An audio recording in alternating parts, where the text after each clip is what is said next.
Hello, I am Eric, the Associate Horror Editor for Catholic Reads, and this is Catholic Reads' first live interview. We've got an exclusive interview with author Declan Finn today, and he is the author of Love at First Bite, which is a series of books featuring, amongst other things, a Catholic vampire. So if you've ever wondered how on earth that's going to work, you are definitely in the right place.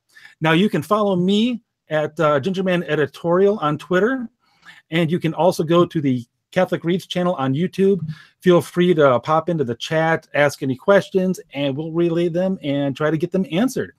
So, Declan, first, welcome to the show. Thanks for having me. And you're very welcome. I've been looking forward to getting this going for a while now. I'm glad we could set a date and everything that coincides pretty well with the forthcoming relaunch of your books. And also, before you launch into that, where can people find you over there on the interwebs? Well, you can find me at declanfinn.com. That's my blog. It usually goes under usually comes up as a pious geek, because one of my first series was the Pious Trilogy, which is a very long story, and that can happen later. You can find me there. You can find me on Facebook. I've got 3 different pages. One is a straight-up author page where you can find most of my stuff. I also have a podcast called The Catholic Geek, which has been on hiatus for a little bit, but will be coming back sooner rather than later. Oh, yes, I post blogs at superversivesf.org on WordPress, as well as The Catholic Geeks also on WordPress. And all right. all my books are on Amazon. And so basically you can be found in a lot of different places. Pretty much. Type in Declan Finn. I'll probably pop up sooner rather than later. Awesome. So you're a series, Love at First Bite, that was originally just published just strictly independently, self-published on Amazon. Is that correct? Oh, okay. The story with Love at First Bite is a little complicated because I originally had a publisher. Okay. Then my then Honor at Stake, Book 1, got nominated for the first annual Dragon Award in Best Horror. And I said, okay, guys, can we move this up a little faster? It's like, no, we'll take our time. Okay, fine. I'd like my rights back now. And I got out while the getting was good because I only just heard that the publisher, which was called Damnation Press, honest, went out of business last year. Oh, yeah, you got out just in time. Oh, yeah. So this book has gone from being in small press published to self-published. Now that I'm with Silver Empire Press, it's back to independent press published. Right. Oh, hey, that's awesome. And each book they're getting released about one a month. Is that correct? Yes, once a month. All 4 books will be out by September. Awesome. And I've read them all from the self-published versions, and I thoroughly enjoyed them. It was definitely a different take on vampires than certainly what the modern reader is going to be used to, because in many ways it's a traditional take on vampires with a little bit of a twist. Feel free to elaborate. Okay, you're going to have to say that again because you kind of broke up here and there. I heard traditional take on vampires and lost the rest of the sentence. Sorry. It's a traditional take on vampires, but there is one little twist. Yes. The traditional take on vampires, which Bram Stoker's Dracula, straight up, I always had one slight problem with. And it's,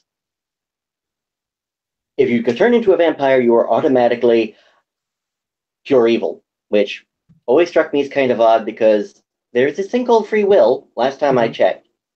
Now, the only 2 people, if I recall correctly, only 2 who really noted this and addressed it was Buffy the Vampire Slayer TV show directly said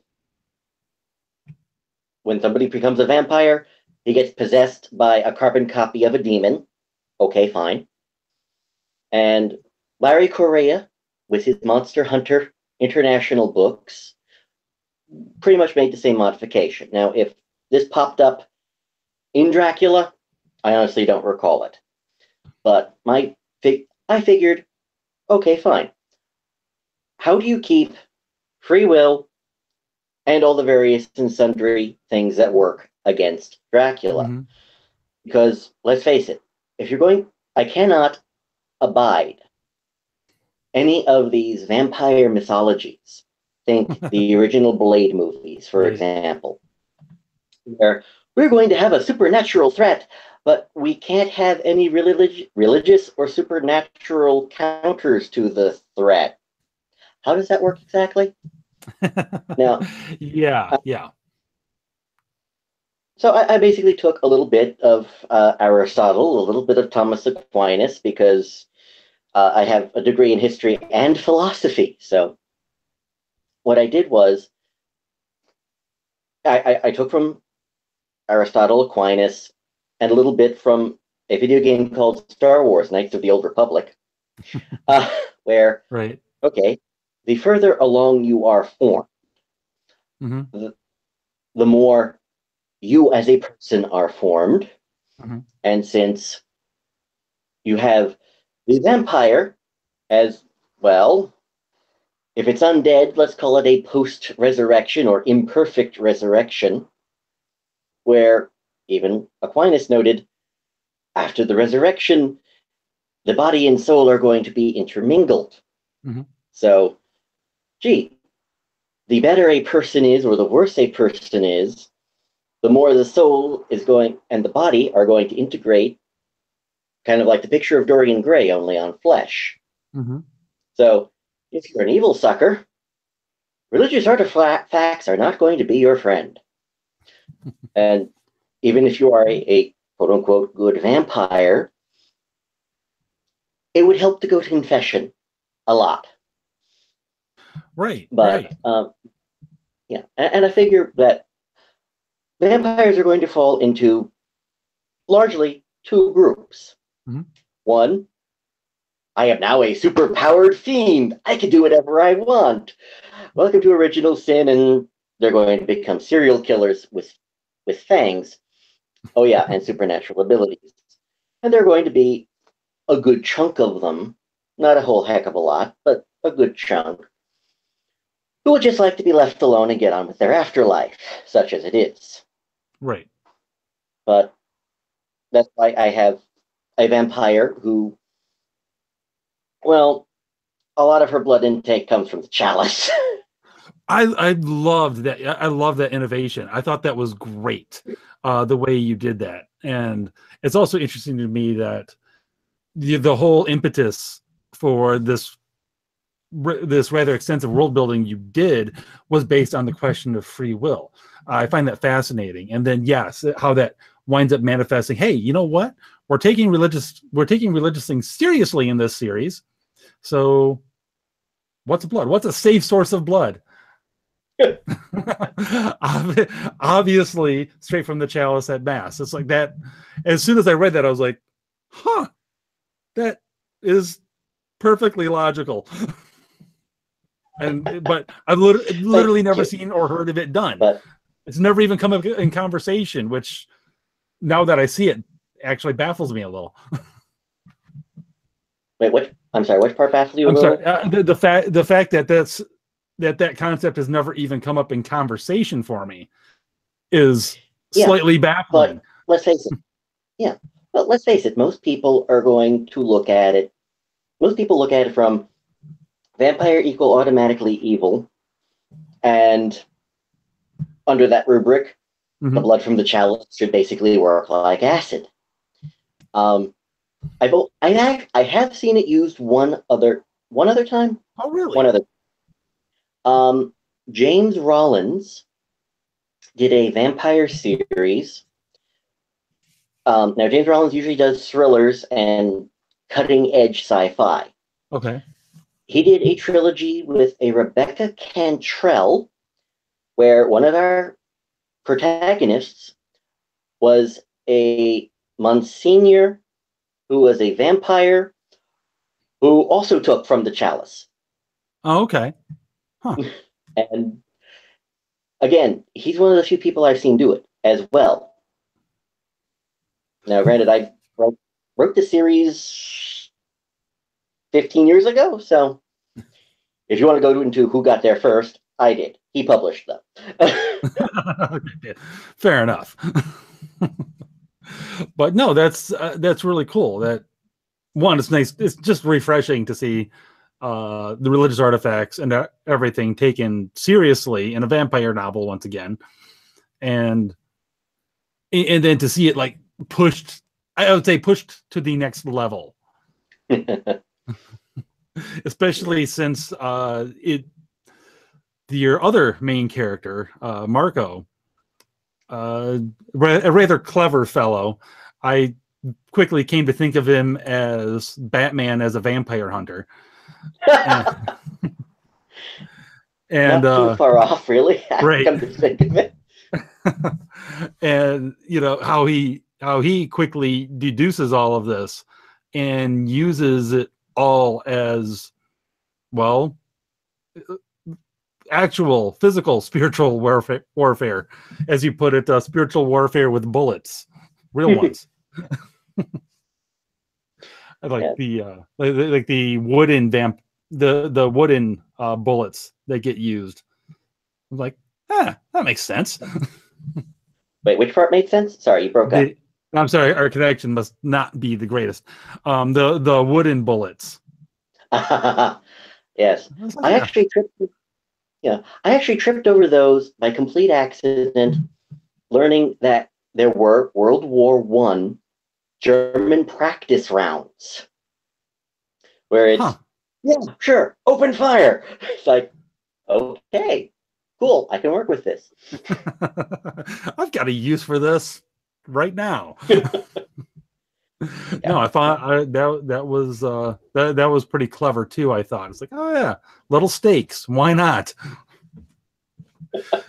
So I'm sort of curious, where did Marco come from? And first of all, let me compliment you. I don't want to spoil it, but the lead into Marco was a good bit of misdirection. Thank you. No, Marco started as a bit character because originally everything with Marco and Amanda was going to be a subplot. And all four of these books were one massive novel. And it followed a government agent who specializes in the strange named Merle, who does show up in the book still. And with Marco, how do I put this? I have always wanted a character who is not the whiny, self-possessed, oh my god, I killed somebody, now I feel horrible. And my first thought is, because you look at George Washington, Winston Churchill, a lot of people who have been in combat talk about how exhilarating it is. Still horrible, but quite exhilarating. And nobody has ever just said, this SOB tried to kill me. I got him first. What's the problem with this? So yeah. Marco became that character. And but with most of my characters, I just wind them up and let them go. I build their biographies with certain character attributes. Then I let them play. Most of them take on a life of their own. It's one of the reasons why I rarely outline, because yes, I have this beautifully constructed plot. Then my characters decide to go this way and do something completely different. So Marco was very much like one of that, and I had to reconcile his general attitude towards things. Try not to give any spoilers. With a world in which, yes, we've got the devout Catholics, and being devout is kind of a good self-defense system, really, especially with the vampires running around. Right. Yeah, having a rosary on hand is a pretty good thing to do in your series. Yeah, that's the short version. Not just spiritual defense, but flat on physical defense. Yeah, after a while, there were people going, so how many ways do you plan to kill people with rosaries? It's like, I don't tend to kill that many, honest. No, it really wasn't that many, really. Sure. I mean, it's a good thing Marco invests in the stronger variety. Oh yeah, well, hey, I kind of base Marco's multiple rosaries off of all the ones I wind up getting in the mail. It's like, here, have a free rosary. Again, I'll put it with the other. Oh yeah, I kid you not. I literally have hanging up right here a collection of rosaries that just ones that come in the mail, ones that the kids break. Yeah, there's a good somewhere between half and a full dozen just sitting right there. I believe it. And it's just I'll fix them eventually.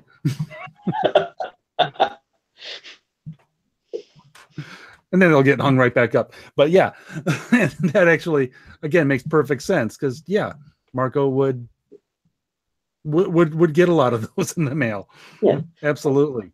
Yes, and as you said, there are elements of Batman to him, but then again, it's Marco is as close as we're getting to normal in this series. Yes, and it's yes. And how fast can vampires move? Well, in a night blink, they can go from here to right in front of you. So he is either prepared or he's dead. Yeah, exactly. So he's prepared literally all the time, and of course his intelligence comes into play with not just being prepared, but with how he fights. I liked the term combat chess that you used to basically describe how he fights. Just analyzing it. So what's most likely? Oh, yes. And I was actually, you have no idea how pleased I was when somebody used it for Robert Downey Jr. as Sherlock Holmes. It's like, yes, this is pretty much how I thought. Geniuses of that level should be able to fight. Right. Yeah. Yeah. That's actually really, I didn't make that connection when I was reading it, but yeah, you bring it up. Yeah, that makes sense. Also, it makes me think of, I don't know if you ever read the Authority comic book series, but character in that, the Midnighter, who's essentially a takeoff of Batman. Before every fight, he can essentially analyze the person he's about to fight in his mind and see all the moves that they're likely to make, all of the counter moves, and where to hit them, where not to. It's the same sort of thing. It's never really given a name, but it's the same sort of thing. But yeah, combat chess is the closest I come to accurately describing it. Yeah, and it fits. I like it. Thank you. And I believe from reading a little bit of your bio that's probably his fighting style and everything is informed a bit by your own experience as well. Is that correct? Yes. Marco generally practices something called Krav Maga. Mm-hmm. Yep. It is not strictly speaking a martial art. It is a self-system designed by the Israeli military, and I want to say it goes back to 1948, where it was purely practical fighting. And it's, yes, we have defenses against knives, defenses against guns, what to do when you take the gun away from the other guy, and that sort of thing. Right. And believe it or not, well, the first level starts with simple practical stuff. Somebody defenses against chokes, headlocks, and you practice throat strikes, eye touches, and something Marco can't do, but I can, since Marco is dealing with vampires. There have been one or two occasions where I have bitten the other guy on the mat. And That's getting into it there. yeah, and you have to realize the mindset of a lot of these people. Mhm. When I did that, and they said, that was a really good move. It's like, yep, welcome to Krav Maga. Yeah, I I actually had training in Krav as well a few years ago. My instructor was a Marine recon guy who learned it from the Israelis. We never bit anybody on the mat though, so you got me beat there. But yeah, as soon as I read it, I was like, oh yeah, yes, I totally recognize this mindset. It's definitely not pretty. It's not for the faint of heart. And if you are practicing it, and if you're trying to practice it halfway decent, you're gonna get hurt. Oh, definitely. But that's half the fun. Definitely. I've never seen anyone really. I think the worst I ever got was a sprained ankle. Okay, I've had 2 sprained ankles, and I sprained one of them twice. But aside from that, Yeah, and I only broke one guy's nose. So okay. that was totally an accident. Yeah, that was fun. We were doing gun disarmament drills, and I was actually having a hard time getting it away from him. So sort of like soften him up. I'm like, so we were kind of stretched out. So I was like, all right, elbow went up right along his arm to his face, and I didn't pull back in time. Yeah, that happens. Yeah, I did feel appropriately bad. But back to Honor at Stake and the whole Love at First Bite series and everything. There's a big backstory, of course, with Amanda Colt. Well, not just a backstory, but also places where she goes and where I see her going. Now, it's hard to ask this question because I don't want to give away too much about what happens in the series. Okay. But I guess my question will be the same for her as for Marco. Where did she come from? I remember you saying that her and Marco both started as bit players. Yes. Clearly, she also grew. Now, did she grow along with Marco, kind of following the force of his rather large personality, or?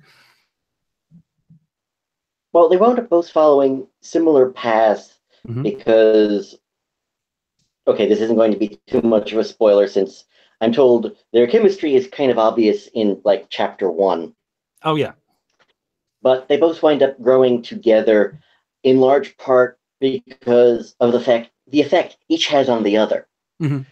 It's yes, he's got a large personality, but she affects him in other large ways. That, well, let's just say that both of them have their own types of damage, and they're both good for each other. Yes. And yes. A large part. That definitely comes out well for Amanda by the end of the 4th book. Oh yeah. And if I ever get around to doing a sequel series where chapter 1 is the wedding, it will be very interesting to see where it goes from there. Yeah, I think I emailed you. I have at least one theory as where it could conceivably go from there, because I don't think it gives away too much to say that Merle Craft and his rather evil brother Dolph, they both are heavily involved, although Dolph more behind the scenes in the series, and how Dolph seems to be helping them even though he should be on the other side. Yes. The full nature of his involvement is, there's much more to explore there. Yes, there is. And yeah, I'm really, really curious to see to see where you will take him in the future. For for those interested in the series, the Kraft brothers are unusual, to say the least. And it's actually, by the time you're done, you're still actually not clear exactly what they are, which is part of the fun. Yes, and that's one of the nice things about my style of writing, where I just let the characters play, because sometimes they do things and it's like, how did you do that? I'm not going to tell you. Okay, fine. I'm just going to keep writing the book now. Okay, let me ask this. Do you know exactly what they are yet?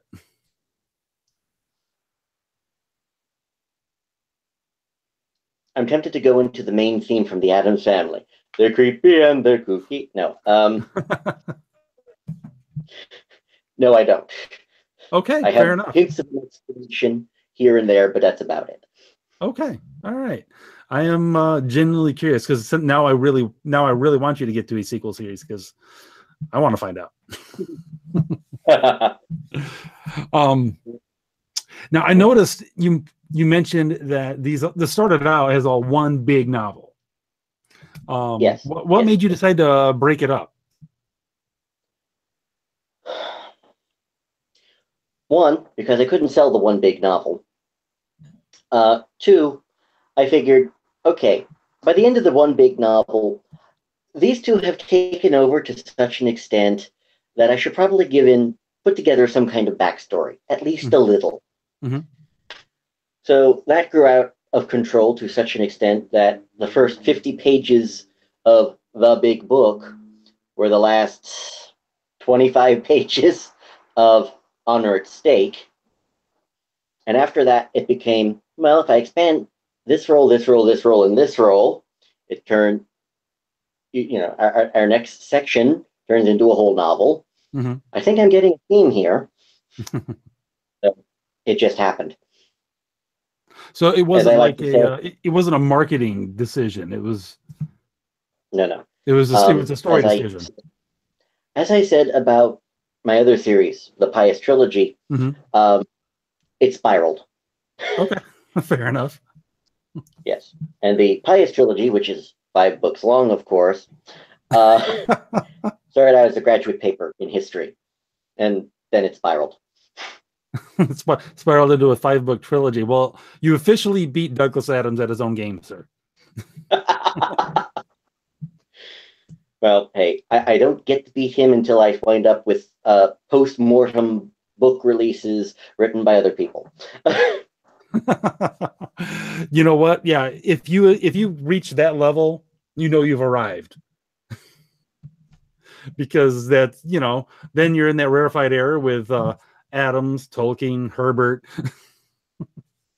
Yeah, and I've lost track of how many post-mortem books Asimov has come out with. Oh yeah, him too. That's right. Yeah, there were a lot. I actually I followed them a lot when I was in high school and my early days in the Navy and everything.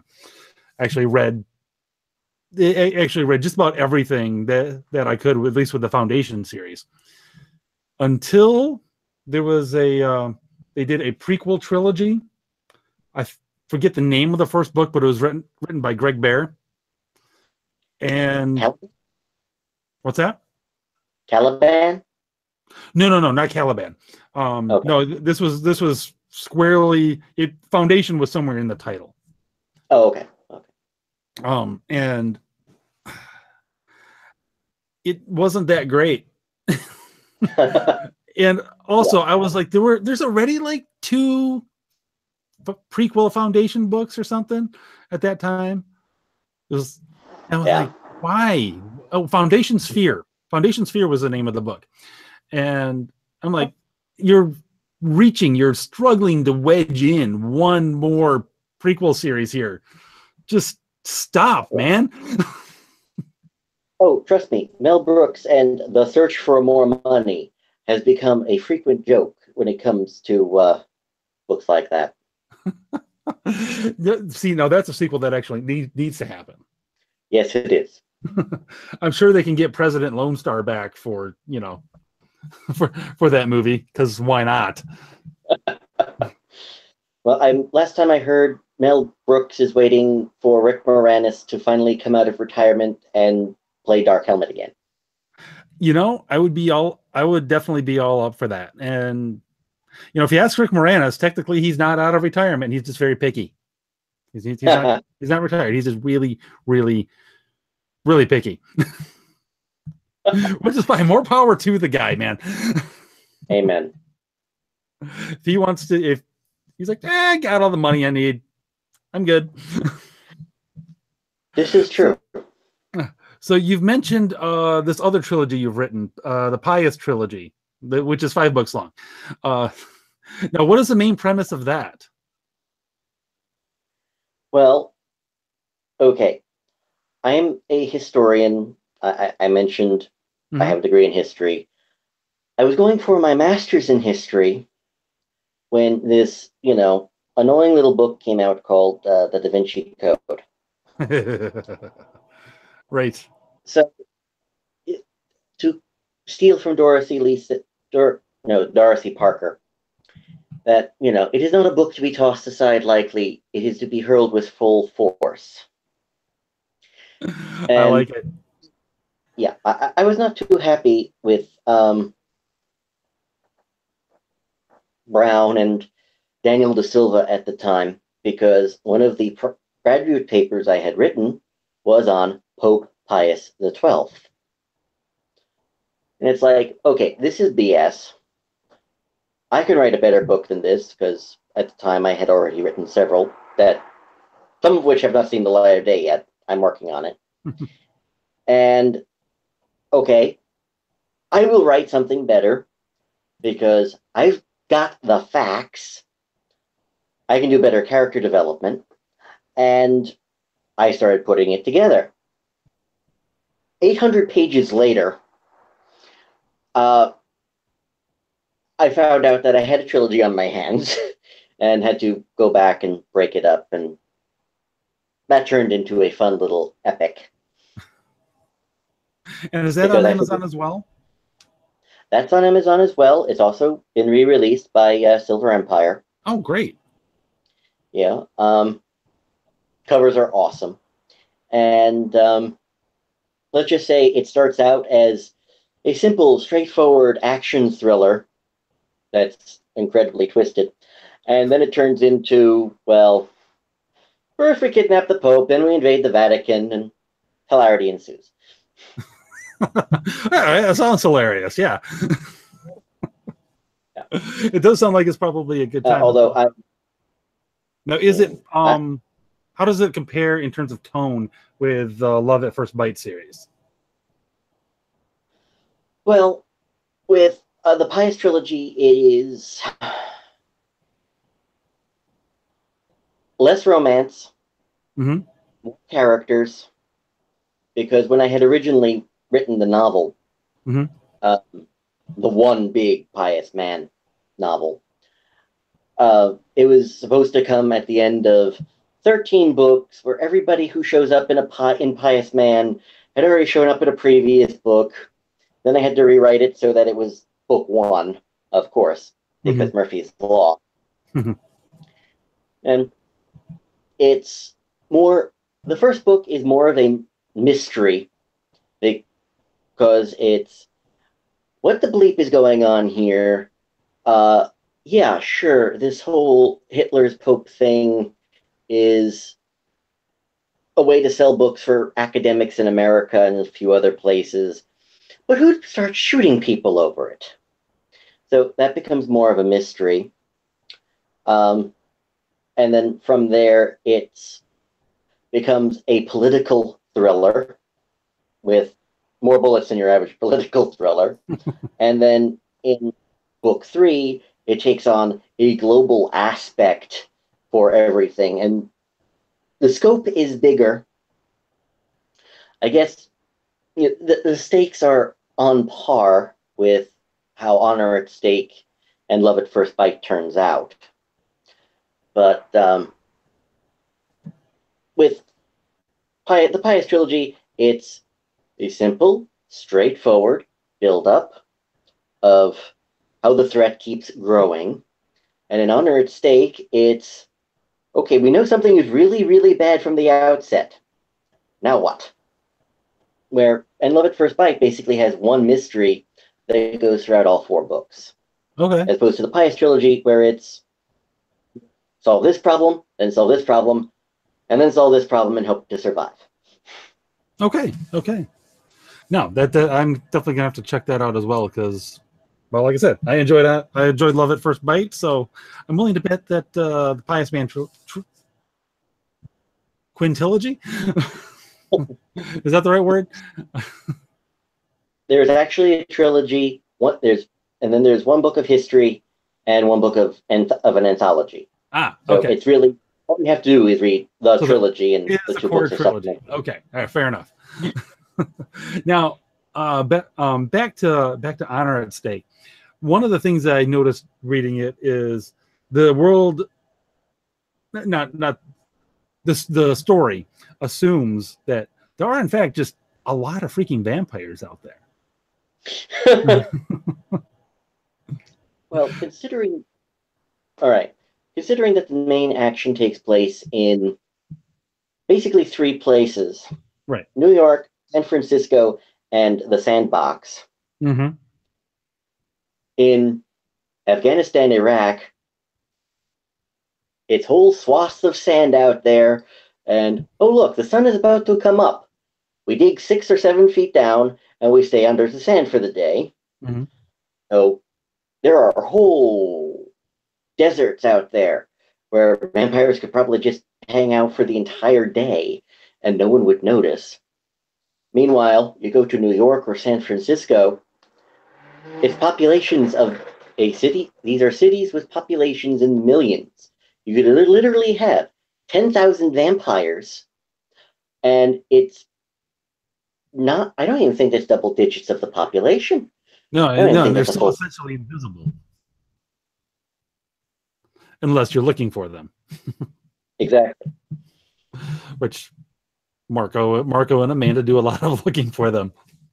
This is true. And in both New York and San Francisco, now I live in Queens, Mm-hmm. which probably explains parts of where the books are set up. Mm-hmm. Where, the joke is we have so many cemeteries that welcome to Queens. This is where New York comes to die. But between right. between Queens and Brooklyn, I don't even want to guess at how many people are buried there. A fair amount, I would imagine. Yeah, let's put it this way. I wound up walking the scene for the climax of Book 1, Mount Olivet Cemetery. Okay. And I figured, okay, this is going to be a nice little walk. And it's like 3 hours later, I'm got to the halfway point. Wow. Yeah. So that's a big cemetery. Jeez. It's a really big cemetery. So holy cow. You could probably hide a few hundred vampires there and nobody'd notice. Well, yeah, and the size was well conveyed in that in the big battles that take place there, because yeah, you get the sense that this place is freaking huge. It really is. And it's nice to know that yeah, it really is just that freaking gigantic. Now you in the story, werewolves come into play. Shapeshifters are referenced. What else exists in this world? Well, and of course you have the Craft brothers, whatever they are. Yeah, I don't ask too close about some of them. So far, I am relatively certain we're going to have magic users. Okay. And I don't mean the cute, cuddly Harry Potter ones. I mean the ones that try to kill Harry Dresden on a regular basis. I'm almost certain we're going to have both Tolkien elves and the Fae. Oh. And yeah, I'm going to try to make sure to keep them both separate because, well, every time somebody wants to talk about using the Fae in a novel, all I can think is, nobody's going to make a deal with the Fae, right? Nobody's going to make a deal with the Fae. Well, this guy's an idiot. Right. They're So called the Fae. yeah. Jeez. Stay away. Although there are So, some points where it's like, hi, cold iron, right? Sorry, go yeah, ahead. there you go. No, so the Fae and elves are going to presumably seem very similar to Sorry, presumably. an outside observer. So I would assume Presumably, I assume the Fae would use that to get people to make deals with them. oh yes. Now, and of course, it's the Fae. It's how many people are just going to go up? How many people would take a deal while, they're staring at their smartphones? It's like, so how would you like a deal in which, you have unlimited data and they go, yeah, I'll take that. It's like, because Lord knows, half the people I nearly hit on a daily basis are busy looking at their smartphones. So I'm almost certain that they could make a deal with them and they wouldn't know what hit them until they're, up to their necks in garbage. That's entirely possible. So basically, it sounds like you've got a lot more potentially in store for this world. Yes. So it's A not a large, question of if; it's a question of when you get around to writing the sequel series. yes, it pretty much is. Not to mention, I'm trying to avoid doing something that I wound up with in the Pious trilogy, Mm-hmm. where, as I said, the Pious trilogy was supposed to be the end of 13 books, everybody in different places, and everyone wound up coming together. I have now got two other urban fantasy series that I'm working on, Mm-hmm. both for Silver Empire. And I'm working my darndest to make sure that all three universes, with Love at First Bite, the Pious trilogy, and my other urban fantasy series, don't all wind up in the same universe. You're trying to keep them separate. You don't want a shared universe. Exactly. And I've already got a problem because I have one cop in three universes with the same exact name. And I've already got a few observant readers who have caught on already. It's like, oh dear, this wasn't supposed to come out. They What, who knows? It's a multiverse, and somehow the cop is he's actually a physical incarnation of an angel that monitors the multiverses or something. close. He's actually a living saint who has all the peripheral attributes from bilocation to levitation, and he's trying to figure out, I'm not that good a person. Why does everyone keep not being surprised when I can do this? So I, I pitched it to Silver Empire, a cop who is a saint versus a serial killer who is possessed by a demon. Hey, I don't think I've ever heard that story, so why not? Something different for a change. Exactly.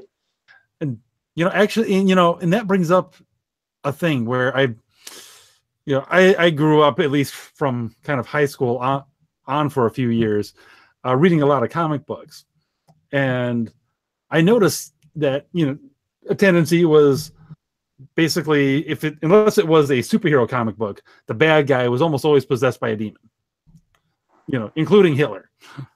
And I actually didn't like that, at least not so much. I'm fine with it being a thing, but with it being a thing all the time, it's like, no, people are pretty screwed up. Can be pretty screwed up without being actively possessed. Oh, this is true. This is true. It seemed a tendency to, the devil made me do it, sort of thing. That's like, it's like, no, you can have bad people that aren't possessed. So it's like, let's see more of those stories, just a little bit. We can have both. I'm fine with both. It's just not so much. Yeah. Did you read The Exorcist? I have not. Okay. There are two things about it that are interesting that they usually leave out of the movie. Okay. One is what my family has always appreciated because they are largely people with medical backgrounds. Mm-hmm. And in the book, William Peter Blatty covered all the medical tests that they went through Right. on the possessed. On the possessed. Yeah. And also highlighted that, no, this is not just some innocent bystander. You know, it's kind of like, oh, look, playing with Ouija boards. No. Right. Yeah, Don't do that. don't do the Ouija board. It's kind of like, Parker Brothers, Ouija board, from ages 8 and up. Like, yeah, once I learned what a Ouija board actually was, I was like, why is this a board game in Toys R Us? It's like, even if you don't, it's like, even if you don't, buy into any of that at all, why is it a board game in Toys R Us? It's only a fun game if you buy it, if you believe in the premise. Otherwise, it's really, really a stupid waste of time. Yeah, but again, baffling. Yeah, and frankly, it's one of the lines I wound up using in at least Demons Are Forever, book 2, which, by the way, comes out next month, 2018. And if you do not play with occult crap does not play with you. Yes. It seems like that would be simple. You'd think, wouldn't it? You would think so. But I kind of derailed, I think, the point you were trying to make, unless that was it. The don't mess with occult crap, and occult crap won't mess with you. Did you have something else Correct. You were trying to draw out of The Exorcist, the actual novel? Well, it's a bit hard to read our copy because everyone has borrowed it so much that it's like, I have to read this very carefully before it disintegrates on me. Oh, geez, we actually had to toss. Yeah, we actually had to toss the family copy, and we haven't replaced it yet because, well, the cover fell off, the back fell off. And yep. The pages missing. Yeah, I'm on my second copy of a couple of the Lord of the Rings books now, because that gets read a lot. It gets read with the kids, and it's they do disintegrate after a while. Yeah, actually, a lot of things to go with the point of do not play with occult crap. I actually am friends with one or two people who converted from paganism and let's call it witchcraft, because some of these people don't know enough to know that it's witchcraft, hence the air quotes. Right. And I wound up using some of that, especially in book 4, because there was at least one or two of the protagonists who, again, she went her own way. Yes. I don't like this way she's gone. Yeah. I actually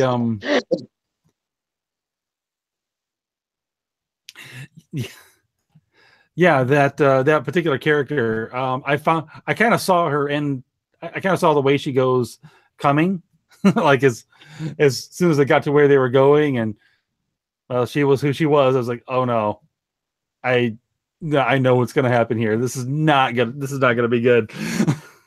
And sure enough, it wasn't even a little bit good for that poor girl. Yeah, which is sad. I liked her at first, and then okay. Yeah, well, it seems to follow Marco's trajectory on that. He liked her at first, and kind of becomes like, why are you here? Yeah, trust me, at that point in the writing, it's like, pity I've already published the other books, otherwise I go back and write this person out. I can fix that. Well, we can come up with a creative way that actually made sense within the story to write her out. Thank you. And yeah, again, that's it. It makes sense because it's like, yeah, I think I know what's going to happen here. And yeah, sure enough, and it was horrible. I did feel bad for her. I did, just a little bit. I mean, she did a stupid thing. Though it was interesting. She realized she did a stupid thing. Mm.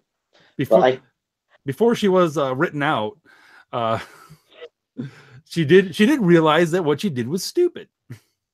yes, I try to. I find every time I have a character who's fleshed out enough, Mm-hmm. they usually wind up at least trying to be repentive. That's one of the reasons why I don't hold on to a lot of bad guys, because yes, they become flesh and blood people. They're smart enough to be redeemed, and in some cases, it's like, you know what? You have to be an unredeemable bastard. Die. Um, So we have to kill and you before you become Venom. yeah. Oh Lord, that's wow. That's a whole lot of history there.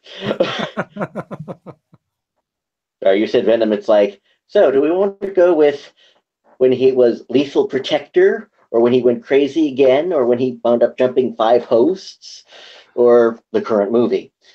I was thinking Lethal Protector era personally, but Yes, back when he was interesting. yeah, exactly. I have I have no idea what happened when he became when Flash Thompson became the host and everything. I don't know what happened there, other than that he was a government agent. But I didn't even look. yeah, It's like, that's literally all I know. yeah. But we're just about out of time here.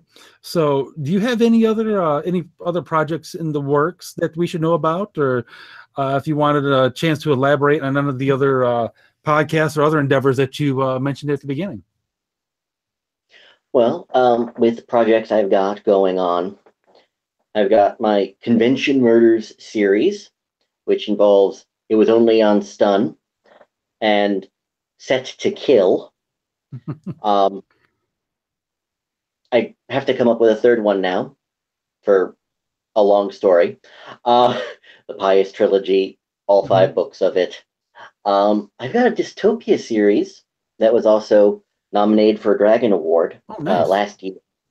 I believe it's called, I believe of the 5 series we wound up talking about with me and my co-author talked about, we settled on The Last Survivors. Book 1 is codename Winterborn, and 2 is codename Unsub. Hold on. I've got 4 vampire books coming out this year. Honored Stake, Demons Are Forever, Live and Let Bite, Good to the Last Drop. Yeah.